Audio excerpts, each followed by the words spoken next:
எல்லாருக்கும் வணக்கங்க. இன்னைக்கு அனிதா புஷ்பவனம் குப்புசாமி யூடியூப் சேனலில் உங்களை எல்லாம் சந்திக்கிறதுல ரொம்ப ரொம்ப மகிழ்ச்சிங்க. நான் இன்னைக்கு மனதுக்கும் உடலுக்கும் ஆரோக்கியமான ஒரு சூப் சொல்லி தர போகிறேங்க. அது என்னது மனதுக்கும் உடலுக்கும்னு சொல்கிறீங்கன்னு நீங்கள் நினைப்பீங்க. ஒன்றும் இல்லைங்க, வல்லாரக்கீரை சூப் தான் செஞ்சு காமிக்க போகிறேன். வல்லாரக்கீரையில் துவையல் கேள்விப்பட்டிருக்கோம் மேடம். அதில் வந்து குழம்புல இலை போட்டு செய்வாங்க, அது ஓகே ஃபைன். இல்லை அதில் பொடியும் செய்வாங்க, பரவாயில்ல. அது என்ன சூப்பு செய்வாங்களா அப்படின்னு நினைக்கிறீங்க? ஆமாங்க, வல்லாரக்கீரை சூப் பார்த்தீங்கன்னா நம்ம உடம்புக்கு ரொம்ப ரொம்ப நல்லது. நான் ஏற்கனவே வல்லாரக்கீரை துவையல் செஞ்சு காமிச்சதுல அதோடைய மருத்துவ குணங்கள் சொல்லியிருக்கேன். இருந்தால் கூட சுருக்கமாக நான் இதில் சொல்லிடுறேங்க. அதாவது வல்லாரக்கீரை வந்து நம்ம வயிற்று புண்ணுக்கு, வாய் புண்ணுக்கு, குடல் புண்ணுக்கு எல்லாம் ரொம்ப ரொம்ப நல்லது. அப்புறம் பார்த்தீங்கன்னா யூரினரி இன்ஃபெக்ஷன் இல்லை யூரினரி ப்ராப்ளம் ஏதாவது இருந்துச்சுன்னா அது கூட ரொம்ப ரொம்ப நல்லதுங்க. இதுக்கு வந்து சரஸ்வதின்னு இன்னொரு பேர் இருக்கு. அதாவது ஞாபக சக்தியை தூண்டக்கூடிய மூலிகைன்னு சொல்லுவாங்க. இதை வல்லாரக்கீரை கீரை வகைகளை சேர்ந்ததா இருந்தா கூட அது பார்த்தீங்கன்னா மூலிகையில பிரதானமாக சொல்லப்படுதுங்க. சரி, இப்போ அந்த வல்லாரக்கீரை சூப் செய்வதற்கு தேவையான பொருட்கள் என்னென்னு பார்த்துடலாங்க. பாருங்க, ஏற்கனவே நான் வல்லாரக்கீரையை உங்களுக்கு வல்லாரக்கீரை துவையல் செஞ்சதுல காமிச்சிருக்கேங்க. இங்கே பாருங்க, நம்ம மூளை எந்த ஷேப்ல இருக்குமோ அந்த மாதிரி இருக்குங்க. எவ்வளவு அழகா இருக்குல்ல. இயல்பாகவே இயற்கையாகவே நமக்கு இயற்கையே உணர்த்துது என்ன சாப்பிட்டா எதுக்கு நல்லது அப்படின்னு, நம்ம உடல் உறுப்புகளுக்கு நல்லதுன்னு சொல்லிட்டு. அந்த வகையில் வல்லாரக்கீரை நம் பிரெயின், அதாவது மூளை எந்த ஷேப்ல இருக்குமோ அந்த மாதிரி இருக்குங்க. இது வந்து கீரைக்காரமாட்ட சொல்லி வச்சிங்கன்னா தான் கிடைக்கும், ரொம்ப ரேர். ஆனால் ஆத்தங்கரை குளத்தங்கரையில் சர்வசாதாரணமாக நீர்நிலைகள் எங்கே இருக்கோ அங்கே சர்வசாதாரணமாக முளைச்சிருக்குங்க. பொடியாக அறிந்த வல்லாரை கீரை 1 கப், அதாவது 1 பிடி இருந்தால் போதும். பொடியாக அறிந்த பெரிய வெங்காயம் 1, பொடியாக அறிந்த இஞ்சி ஒரு சிறிய துண்டு, பொடியாக அறிந்த பூண்டு பற்கள் 4, கார்ன்ஃப்ளவர் 1/2 டீஸ்பூன், உப்பு தேவையான அளவு, எண்ணெய் தேவையான அளவு.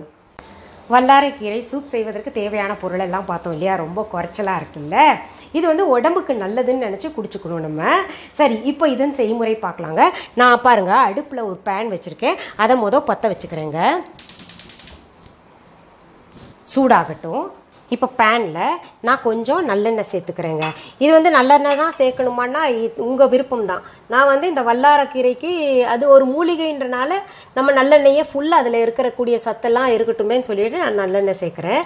சும்மா 1 டீஸ்பூன் போல் போட்டுக்கோங்க. இது எண்ணெய் சூடாயிடுச்சுங்க. நான் இப்போ அதில் வெங்காயத்தை சேர்க்குறேன்.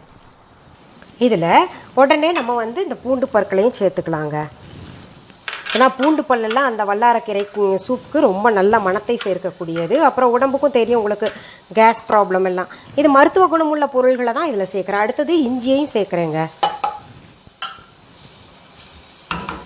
இஞ்சி, பூண்டு, வெங்காயம் 3ஐயும் போட்டு நல்லா வதக்கணும். பாருங்க, அந்த வெங்காயம் நிறம் மாறி இருக்கு. ஓரளவுக்கு பச்சை வாசனையும் போயிடுச்சுங்க. உங்களுக்கு வதக்கும் போதே நல்லா தெரியும் பச்சை வாசனை போயிடுச்சா இல்லையான்னு. அடுத்தது நான் இந்த கீரையை சேர்க்குறேங்க. கீரைக்குன்னு ஒரு பச்சை வாசனை இருக்கும் இல்லையா, அதுவும் நம்ம போக்கணும். அதனால் அதையும் கொஞ்சம் வதக்கிக்கலாம். கீரை நல்லா சுண்டிருச்சுங்க. இப்போ கொஞ்சம் உப்பு சேர்த்துக்கலாம். அடுத்தது நம்ம இங்கே கார்ன்ஃப்ளவர் வச்சுருக்கோம் இல்லைங்க, அதில் கொஞ்சம் தண்ணி ஊற்றி அதை கரைச்சி வச்சுக்கலாங்க. 1 டேபிள் ஸ்பூன் அளவு ஊற்றிக்கலாம். கட்டி பிடிக்காமல் கரைச்சி வச்சுக்கணும். இதை அப்படியே தனியாக வச்சுக்கலாம். இப்போ அந்த கீரையில் கொஞ்சம் தண்ணி சேர்த்துக்கலாங்க. எவ்வளோ நமக்கு சூப் வேணுமோ அந்த அளவுக்கு தண்ணி சேர்த்துக்கணும். கிட்டத்தட்ட நான் சொன்ன அளவு வந்து 4 பேர் குடிக்கலாம் தாராளமாக. 4 to 6 பேர் வரைக்கும் கூட குடிக்கலாங்க. அதாவது நான் சொன்ன அளவு கீரையில் 4 to 6 பேர் குடிக்கிற அளவுக்கு நம்ம செஞ்சுக்கலாங்க. இப்போ இதை நல்லா கொதிக்க விடலாங்க. ஏன்னா கீரை வேகணும்ல. இப்போ 2 நிமிஷம் இது கொதிச்சு விடணுங்க. நம்ம கார்ன்ஃப்ளவர் வந்து கட்டி பிடிக்காமல் கரைச்சி வச்சுருக்கோம் இல்லையா, அதை இதில் சேர்த்துக்கலாங்க. கார்ன்ஃப்ளவர் வந்து ஆப்ஷன் தாங்க, சேர்க்கறது சேர்க்கலாம், இல்லாட்டி வேண்டான்னு நினைக்கிறவங்க அது விட்டுடலாம். ஏன்னா பொதுவாகவே சூப்புக்கு ஒரு கார்ன்ஃப்ளவர் வந்து சேர்த்தா ஒரு சுவை நல்லா இருக்கும் பொதுவாகவே இல்லையா, அதுக்காக நான் வந்து கார்ன்ஃப்ளவர் சேர்த்துருக்கேன். அது கெடுதலான்னு கேட்காதீங்க உடனே, அதெல்லாம் கெடுதல் கிடையாது கார்ன்ஃப்ளவர்லாம். திரும்பவும் கொதிக்க விடணுங்க. அந்த கார்ன்ஃப்ளவருக்குன்னு ஒரு பச்சை வாசனை இருக்கும் இல்லையா, அது போகணும். இதில் இருக்கிற வெங்காயம் பூண்டெல்லாம் சின்ன சின்ன துண்டாக இருக்குல்ல, அது பிள்ளைங்க சாப்பிடாது அப்படின்னு நீங்கள் ஃபீல் பண்ணிங்கன்னா எல்லாத்தையும் நீங்கள் அரைச்சிக்கோங்க. நல்லா கொதிக்குது பாருங்கள், நல்ல மனம் வருதுங்க. உண்மையாலுமே இது பார்த்தீங்கன்னா வல்லாரக்கீரை சூப்புன்னே சொல்ல முடியாது. நீங்கள் சாப்பிட்டு பாருங்கள் ஒரு முறை, அவ்வளோ டேஸ்ட்டாக இருக்குங்க. இறக்குற பக்குவம் வந்துருச்சுங்க, இறக்கிடலாம். இந்த மிளகுத்தூள் இந்த சூப்பில் எல்லாத்துலேயும் தூவி விட்டுறக்கூடாது. நீங்கள் எப்போ இந்த சூப் குடிக்கணும்னு விரும்புகிறீங்களோ அப்போ அந்த மிளகுத்தூள் மேலாக தூவி குடிக்கணும். இங்கே பாருங்கள், ஆல்மோஸ்ட் நம்ம வெஜிடபிள் சூப் எல்லாம் குடிப்போம் இல்லையா கடையில், அந்த மாதிரி இருக்குது. டெக்ஸ்சரும் அந்த மாதிரி இருக்குது, மனமும் அதே மாதிரி தான் இருக்குது. இப்போ நம்ம இந்த கப்பில் என்ன பண்ணணும், தேவையான அளவு மிளகு சேர்த்துக்கணும். இப்போ பிள்ளைங்க ஸ்கூல்லேருந்து வர்றாங்க, இல்லை உங்கள் ஹஸ்பண்ட் ஆஃபீஸ்லேருந்து வர்றாரு, இல்லை நீங்களே குடிக்கணும்னு விரும்புகிறீங்கன்னா என்ன பண்ணணும்னா அந்த சூப்பை சூடு பண்ணிங்க. அந்த நேரத்தில் இல்லை ஃப்ரெஷ்ஷாக பண்ணி சாப்பிட்டா இன்னும் நல்லது. இல்லை முன்னாடியே நேரம் எல்லாம் செஞ்சு வச்சிட்டோம் அப்படின்னு நினச்சிங்கன்னா சூப்பை சூடு பண்ணிட்டுங்க. அதில் குடிக்கிறப்ப நம்ம மிளகு மேலாக தூவிக்கலாம். முன்னாடியே போட்டு வச்சோம்னா கசந்துருங்க.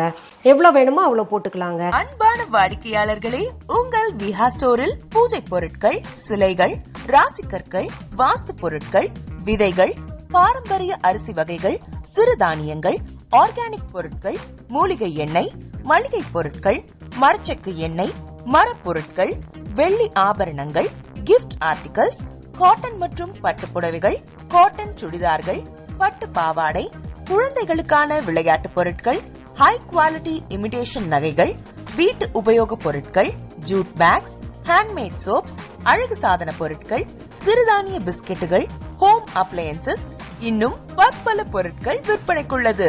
விஹா ப்ராடக்ட்களை நீங்கள் வாங்க விரும்பினால் அது எங்களுடைய viha.online வெப்சைட் மற்றும் சென்னை ராஜா அண்ணாமலைபுரத்தில் உள்ள எங்கள் விஹா ஸ்டோரில் மட்டுமே கிடைக்கும் என்பதை தெரிவித்துக் கொள்கிறோம்.